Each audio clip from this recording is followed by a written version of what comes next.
Kristo anavyoandika hapa mitume katika Matendo ya Mitume sura ya 14 na ile aya 22.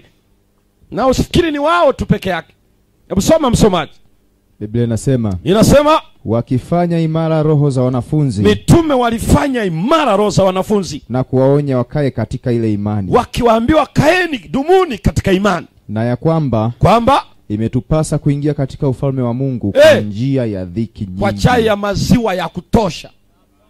Kwa njia ya dhiki nyingi. Nasikia? Imetupasa kuingia wapi? Barabara inasemaje? Kwa njia ya dhiki nyingi. Sema dhiki nyingi. Dhiki nyingi. Kwa hiyo kama una ndoto za kusema wewe utapata dhiki kwenye hii dunia hii, tena Mkristo mwaminifu, usipate dhiki, tafuta dini nyingine, sio ya Ukristo. Na kwa nini dhiki nyingi? Kwa nini dhiki nyingi? Mstari wa 23. Waache huo kwanza.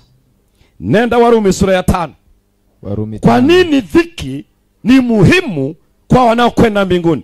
Warumi sura ya 5 aya ya kwanza hadi aya ya 5. Hebu soma. Basi tukiisha kuhesabiwa haki itokayo katika imani. Tukihesabiwa haki kutokana na imani, na muwe na amani kwa Mungu. Tuwe na amani kwa Mungu. Hata ikitokea yote mabaya, tuna amani naye. Kwa njia ya Bwana wetu Yesu Kristo. Katika Yesu Kristo. Ambaye kwa yeye tumepata kwa njia ya imani. Kuifikia neema hii ambayo. Kuifikia neema hii ambayo. Mnasimama ndani yake. Mnasimama ndani ya neema hiyo. Na kufurahi katika tumaini la utukufu wa Mungu. Mnafurahi katika tumaini la utukufu wa Mungu. Wala si hivyo tu. Sio hivyo tu. Ila na mfurahi katika dhiki pia. Mfurahi katika nini pia? Dhiki pia. Na wewe niwaambie watu waliohesabiwa haki kwa imani wanafurahi si katika tu mambo ya mazuri, ila katika dhiki pia. Kwa nini wanafurahi katika dhiki pia? Soma msomaji. Mkijua ya kuwa dhiki kazi yake ni kuleta saburi. Dhiki inaleta kitu gani? Saburi. Na saburi ilitajwa ni tunda la nini? Tunda la Roho. Dhiki inaleta saburi.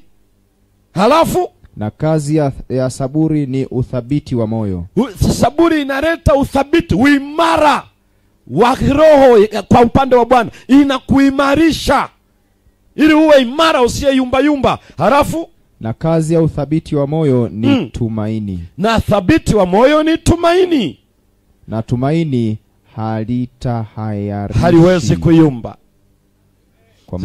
Kwa maana pendo la Mungu limekwisha kumiminwa katika mioyo yenu. Limekwisha kumiminwa. Na Roho Mtakatifu